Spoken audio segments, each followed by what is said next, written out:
Hello guys, Ka-Farmers Vlog. Welcome. Shout out Magluluto po Manong tayo Bugoy. ngayon ng Oh, ginata na ato yan. Yung ko namin request o mo. pinsan ni Igan. Yan po, masarap po yan. Ginataan. Tsaka maraming sili.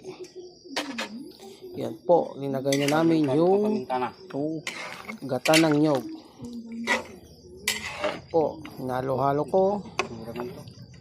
Ganyan lang po, slow fire para hindi Okay na. madaling maluto. Para soft siya. Sili na. O ganyan. Yan po yung kwan. Nag-uulam ba kayo ng ganito? O tapos nilagyan ko ng purong gatayan na. Yung malapit ng maluto. O. Nag-oil na siya. Oh, Wala namin na yan ay. yung tubig niya. Yung kwan na lang yan. Yung tawag dyan. Yung oil. Ay na, karuba, may kayon. Taas ng nyog. Nalutong si pulutan rin. Yung mantika niya. O. Yan na po. Napakasarap niyan. Sino po nag-ulam ng ganyan? Nagbaga sa tay Kim. Pwedeng pang ulam o pang pulutan. Ang bagak.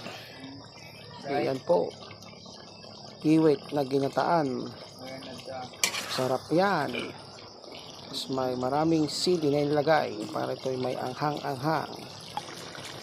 So, bye-bye, Ka-Farmers.